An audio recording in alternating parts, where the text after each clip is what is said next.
Bandeko nabanzi tokende musika te mbote na bino nso mesa olanda ngai tika vraiment nzambe apambola bino partout bozali bande obotela na sima na ngai ozomona milinga eza esandi te ya ndako ezozika te kompani munene ezali awa babombaka babiloko soki ya basoso soki bapelete transgazel kombo nango apartir matadi awa transgazel banda biloko na bango ebanda kozika oyo ti lelo une semaine tokoma na bamaske ata oza na chambre oza na salon kozala na maske sa maske okorespire te bana baza a bazobela tala lopango tozali ya biso nyonso toza a tozopemaka milinga fume oyo toza nango tozolala nango aveni yango ezomonana osusu te tozobela pema toza bato asme oyo ekomi problème mosusu solution ezozwama te une semaine bandeko bosunga biso bopartage image oyo étranger koya kosala biso boye te toza bana mboka toza na mboka na biso moko koma tokokokufa boye leta basunga biso te un libanais soki un indien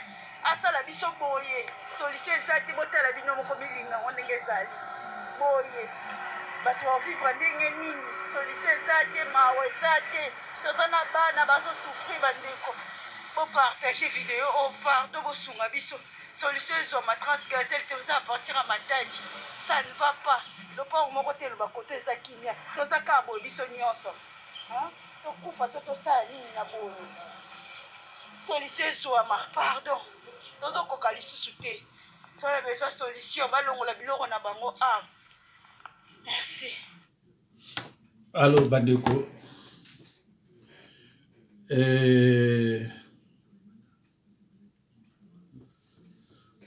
message oyo ezali ndeko Muluba a construire na Kasai, ndeko Kasaye a construire na Kasai. Eza exemple moko ya malamu pona basusu batikali.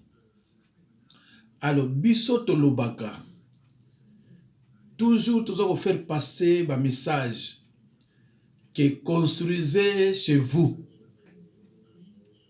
Ne quittez pas chez vous, mais construisez.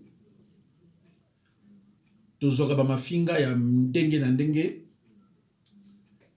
Heureusement que ba message elekaka. Tozo mafinga ya ndenge na ndenge, mais message wana même tozo mafinga, mais eza ko pousser bato mususu ba changer. Na kolakisa bino ngo na moins de 15 minutes. Ndenge ndaku ya ndeko wana tongi na Kasai epesi biso nyonso esengo mingi ekozala malamu ba oyo bazokosoma bandako na États-Unis oyo bazotonga ba place ebele balanda exemple ya ndeko wana na lobi da moins de 15 minutes na kotiela bino yango merci.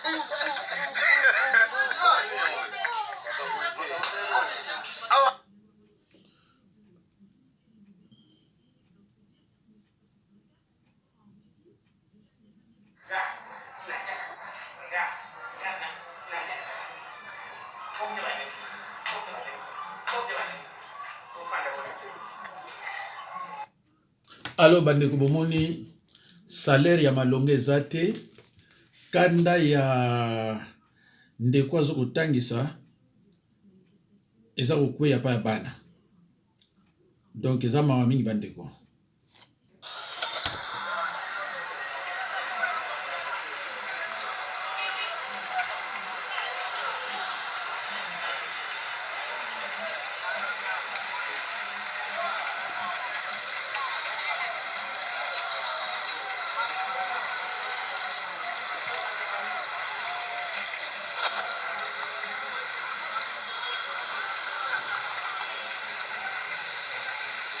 mai plein ya kosakana te mboka ekufi kisasa o triomphale ya tala palais du peuple yango wana tala Transco wana kuna ndenge ezinzi na mai awa toza na triomphale matro mboka ekufi mboka ezindi kisasa ezindi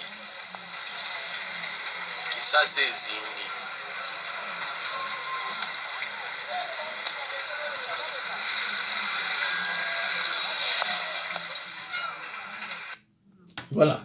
Alors, bandeko, nalobi na bino na moins de 15 minutes, na kolakisa bino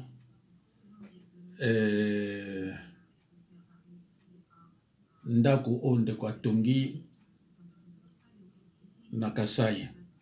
Me bandeko, avant tokoma kuna, tolakisa nanu, tolobela nanu muke échec ya ne Mwanda Tsemi na ba Congo na poste ya gouverneur.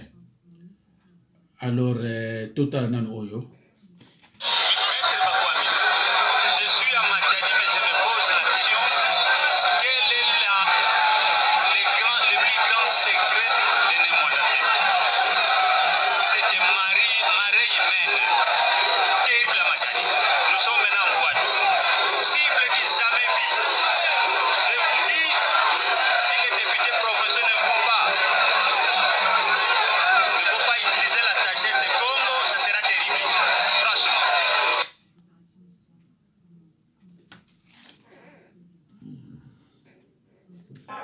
Antoine Matadi arrivé à Ne Mwanda Tsemi. Ye ozomona ye. Ne Mwanda Tsemi. Ye wana. Ye. Antoine Matadi arrivé à Ne Mwanda Tsemi. Voilà, aye kofana na poste ya gouverneur ya Congo Central. Alo bandeko, tome kolobela nanu échec ya ne Mwanda Tsemi. Bandeko nanga ba okipa o tozana bango ba l'équipe sona mayele. Bayebaka pourquoi bakanka ne Mwanda Tsemi. Tango bakanka ne Mwanda Tsemi, c'est fort possible que bapekisa ki ba réunion ya batu ya Bundu ya Congo na batu ya Bundu ya Mayala. Donc, il va fonctionner sous ce. C'est pour cela, tant que baye ko sala élection, il y a ba député, batu ya Bundu ya Congo, batu ya Bundu ya Mayala, ba participer à quitter. Ce qui fait que l'assemblée oyo tozana mosikoyo, ba député ya Bundu ya Congo, ba député ya Bundu ya Mayala, na kati assemblée basate. Donc ezaki na ba groupe oyo groupe ya ba Congo mais baza ko dépendre na FCC. Oyo groupe ya ba Congo mais baza batu ya Tshisekedi Union Sacrée.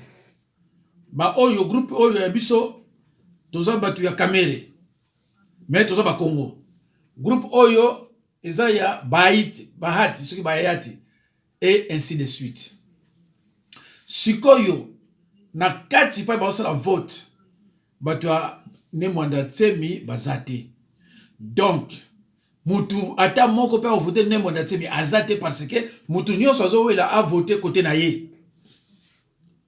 Donc, na vote na assemblée kuna Mwanda Tsemi balobela ki était parce que y a député te. Pour que vous interpréter na pays où ils bien organisé, na pays où le peuple d'abord, Kobanda Kazangulu, Timwanda, bango nyonso baza nsima ne Mwanda Tsemi. Donc a priori il y a toute la gouverneur. Mais le kola eza mboka moko ya ba tricherie, balingi bato ba travailler malamu te, balingi kaka ba corrompi bato ba ko travailler pour na intérêt na bango. Comme ne Mwanda Tsemi déterminé pour travailler l'intérêt ya mboka pe ya peuple, ba ko linga été. Alors ba Congo o ba ina kuna ba na réunion. moyen pe ba baké non biso za ba Congo to préféré ne mo datsemi rien yango bomona ki en tête et bimaki mwasi ya Mukongo na Dr Guy Bandu. Dr Guy Bandu azanani ndeko na ye aza direkaba na présidence direkaba c'est-à-dire directeur du cabinet adjoint ya Félix aza Mukongo ndeko ya Guy Bandu yango na tango bozoka ba bruit ke bambongo ebimi belé pour ba corrompre tous les députés ba Congo et outi ba côté kuna do bandeko za passe pour na mboka niti oya biso mboka oya biso faut vivre na ba corruption na ko futa batu pour détruire mboka ba corruption ne zela te pour mboka bonga mais ba corruption ne zela ka pour détruire mboka c'est ça tala mutuleti ne mwana temi déterminé ba Congo 13 à la susté na ba Congo 13 à la susté tant biso bana ko la très mo ya spécial ba bana benga autorail kutu wana ya susté yaki première classe ils ont raté oyo sumu susu da ils ont raté tala niveau mboka pour matadi ils ont susté alors ne mwana temi déterminé azonga mbangu pour na train ezonga bazo sa pour matadi babi non mais banani bazo combattre ennemi mingi eza ba Congo parce que division za kuna moi to bilango mingi ezate donc na lingi na faire comprendre ka batuke na vote na assemblée provinciale ya ba Congo ba parla ki likamane mondate mité rien donc bison tin monde mondate ba na okeno to yeba ke ba ko parler na été mais le ba Congo il fait ka koloba mais na bati bomoni population ndenge na simane mondate mi allo bandeko gouverneur la Sika eza Dr Guy Bandu nous allons imaginer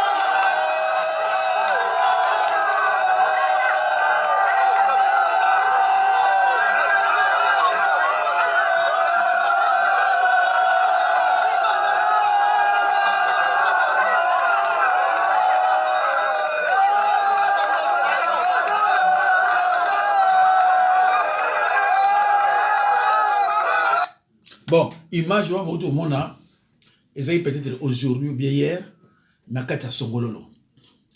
Banquette ou tu mené ndenge tozui par-ci par-là que c'était Rwandais déguisé en Congolais eza information ko lukuta.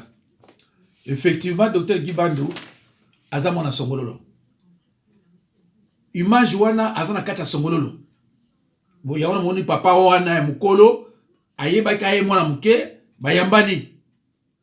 Donc c'est ne Congo malheureusement aza mutu ya union sacrée. Donc a travailler pour la bisoté. A travailler pour la union sacrée à Félix. Frère Naïm doza directeur du cabinet na bureau directeur du cabinet adjoint.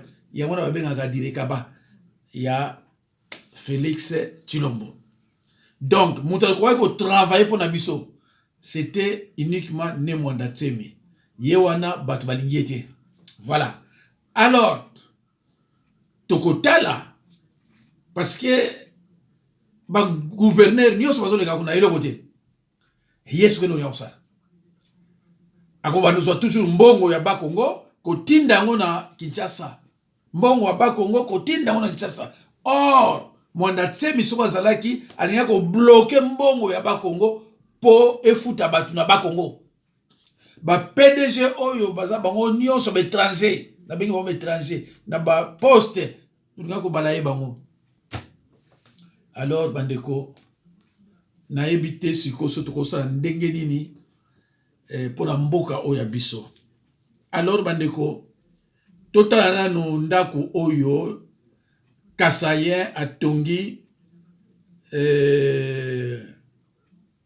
na mboka na bango botala na image.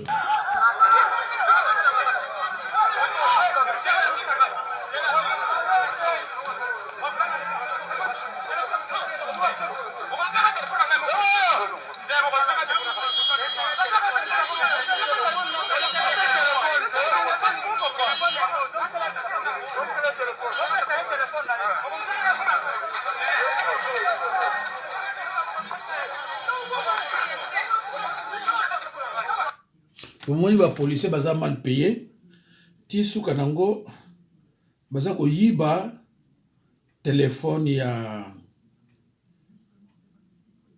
ya peuple ye pele ko lazara mbamba aza ko landa voilà azolanda ka téléphone na ye bande ko bomona ekata brusquement parce que eloko nazo ko salela ezola kisanga RT na bosena pe ko tala l'air côté kuna ndo bomona eko kata brusquement bolimbisi. Alors bozo zela botala ndeko ya Kasayen ndenge a décidé atonga pa na ye pe atongi pe loko malamu tolanda bandeko. Il n'a pas voulu cacher sa fortune dans le coffre-fort ou dépenser son argent dans des futilités, mais a préféré construire chez lui, dans son village natal. Lui, c'est M. Floribert Tendai Kasumpata, le père biologique de Ted Tendai Maboko Bank. Il a construit sa résidence personnelle et privée au bord de l'historique et célèbre lac Munkamba, dans le territoire de Dimbelenge, province du Kasaï central, où plusieurs regards et beaucoup de touristes admirent la beauté de la splendide villa qui donne un aspect attrayant et hors du commun, valorisant les milieux bien aérés, assainis et dignes d'être habités. Tout est florissant, flamboyant et pour tout dire rayonnant avec un oxygène pimpant naturel.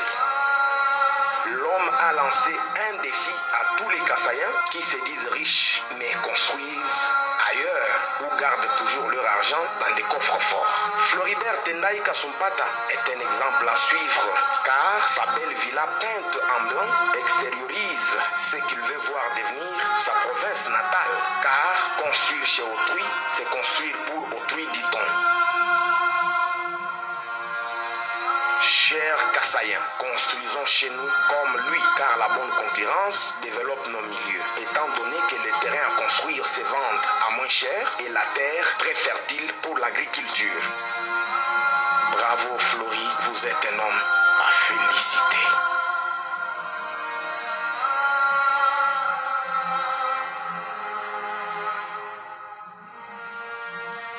Bravo, vous êtes un homme à féliciter.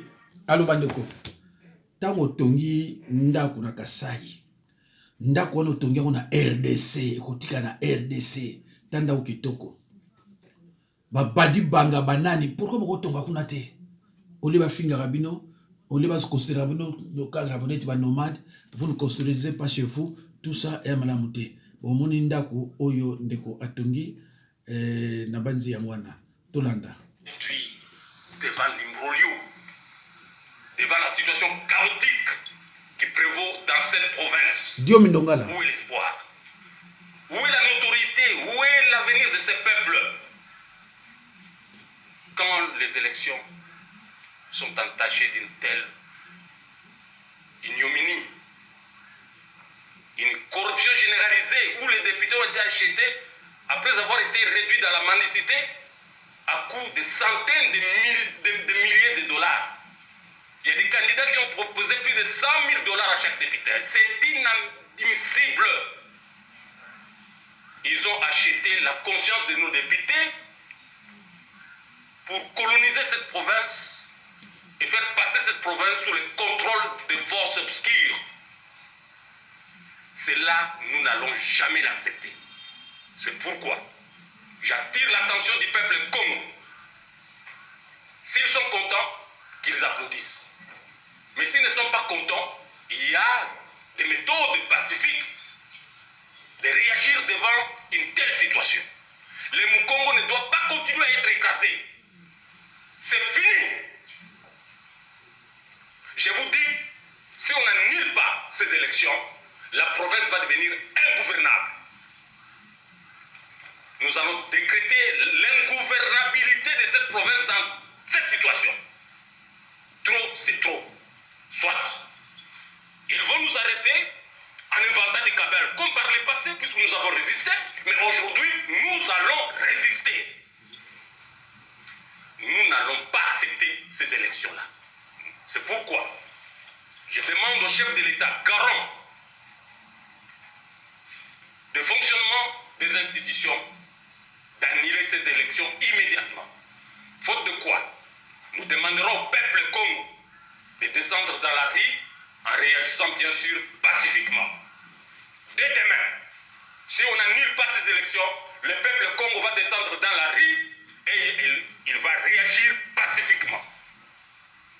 Je dis, si on ne trouve pas une solution politique à cette situation où on veut humilier les leaders Congo, moi et Long, pour des intérêts égoïstes, nous allons mettre fin à cette situation d'imbroglio.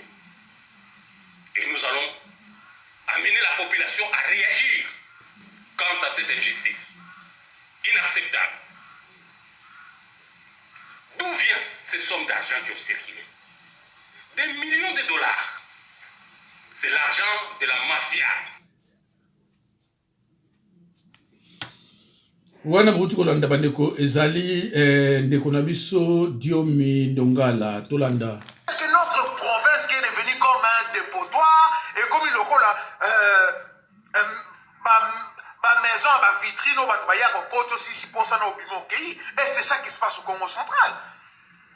Biso Congo central non tozali deuxième province où ezali ko contribuer na kati ya survie en Bokawana. Donc à un moment donné on doit se poser. Il faut se poser, il faut pas payer son respect. La société n'a pas besoin surtout à Congo central. Et quand je vois certains à Congo, je ne suis pas des boudou du Congo, mais je soutiens Kakane Mwanantsemi parce que a la vision pour la biso. A la vision pour la biso. Et on ne peut pas l'haïr. On ne peut pas yako yine parce que le chef religieux n'a pas ce qu'il n'a pas nini.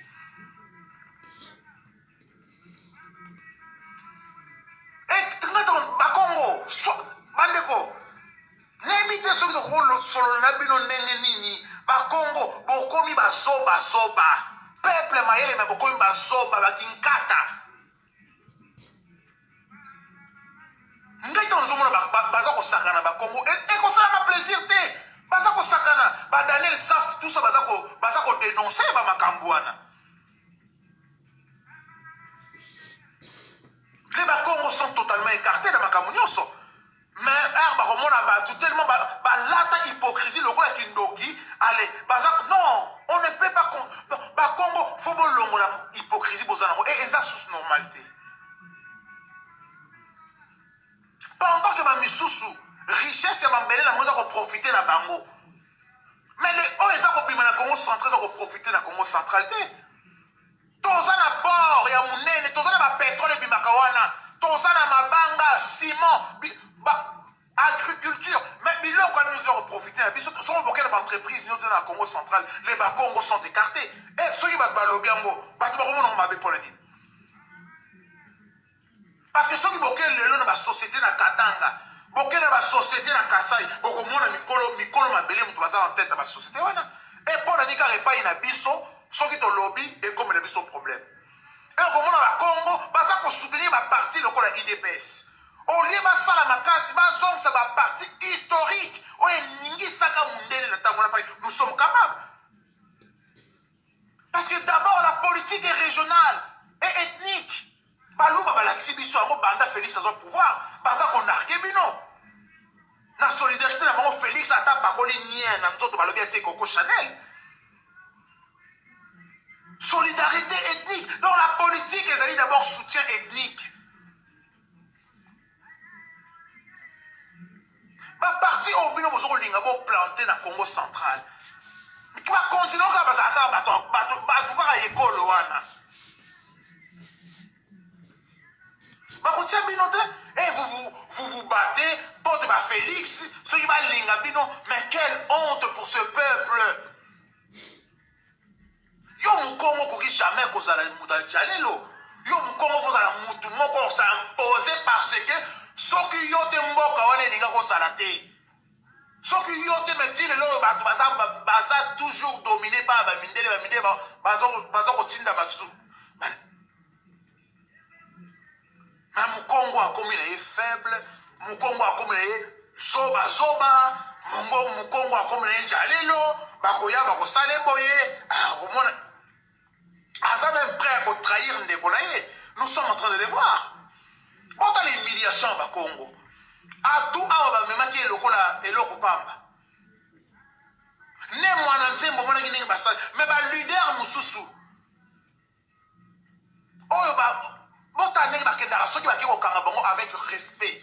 Mais mukongo ba kokanga na respecté parce que baza ko considérer lokola être moko inférieur, faible et aux hommes non comme normal. Oko soutenir ne mwanda nzembo te posa na chef spirituel moko boye soki nini ale commission faible liboso bande kono bakongo. Et c'est ça que nous sommes devenus aujourd'hui. Peuple moko boye ya buzoba, peuple moko zalaki mayele, ototika histoire na mokili, soki totali kasavu bunenge eza kopesa biso honneur, gloire, mais le autre totali ba Congo, mais on se dit mais eloko nini tokomi ba Congo. Vraiment eza lisusu logique ata mokiete, eza sous logique ata mokiete.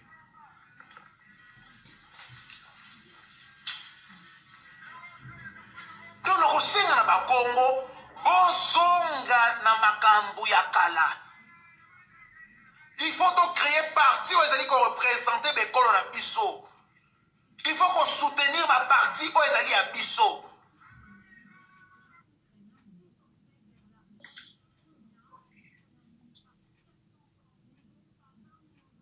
Bat Équateur, en sorte que la Moussa MPR pour des alliés un peu identité ethnique, il y a un groupe à partir wana.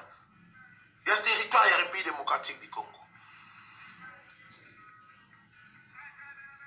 Mais bino ba Congo, boza ko abandonner ba parti parce que on doit s'imposer politiquement. Ba Congo tout ça un groupe à munene.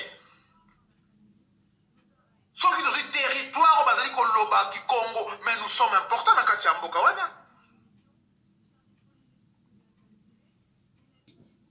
Mais baza ko mona bino loko pamba, et bino boza ko bomana, bino na bino boza ko bunda. Bosala honneur, ceux qui veulent la fidélité, na bateau bazali ko linga bino te. Nous avons un problème qui est très très sérieux bande ko langa. Toi un problème où vous allez sérieux.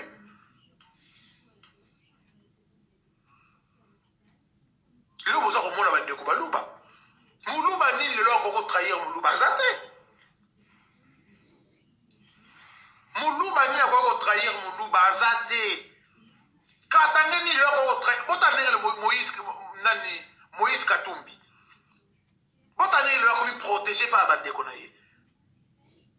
Botane batu ya grand Katanga. Balabi non, bana Katanga fa yokana.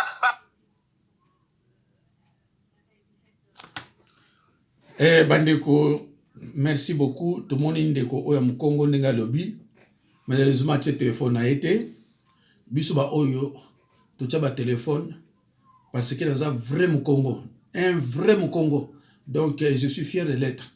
Dans le téléphone, mais je suis et je reste Mukongo. Voilà.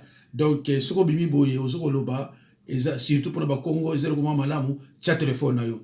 Tous amis guité, pour le loba, Congo.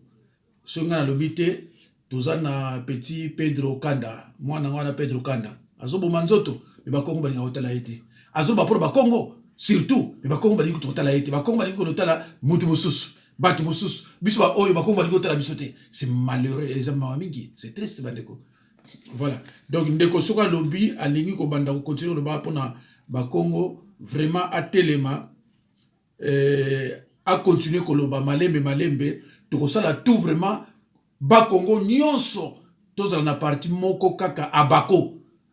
mais eza na bato oyo baya ko causer division na mboka oyo biso nani kimbangiste bakolinga bato bondi ya Congo te bato bondi ya Congo bakolinga kimbangiste te bondi ya Congo bakolinga ba chrétien te bondi ya Congo bakolinga bato te nyonso na photo tala yango vraiment poto luka to yokana sinon te mboka vraiment ezokende mabe mais bato bazoko bima mpona kobanda koloba déjà c'est déjà un pas alors tokoyoka c'est visible.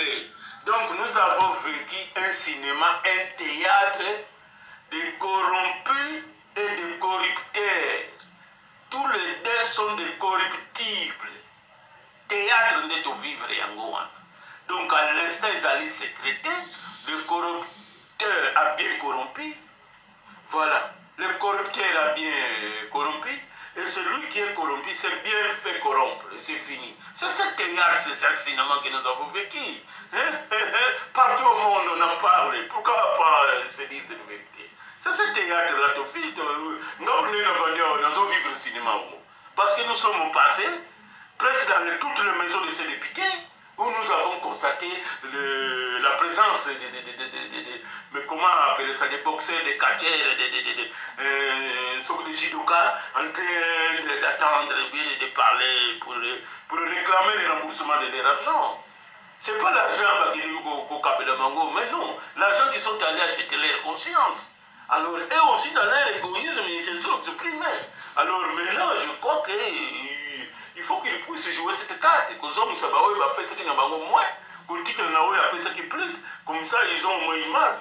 Admettons, on a payé 70 $80 000, comme tous les Congo. Alors, on a payé 20 000 qui vont récupérer un bon monnaie. On a payé 10 000 qui vont récupérer un bon monnaie, 50 000. Pour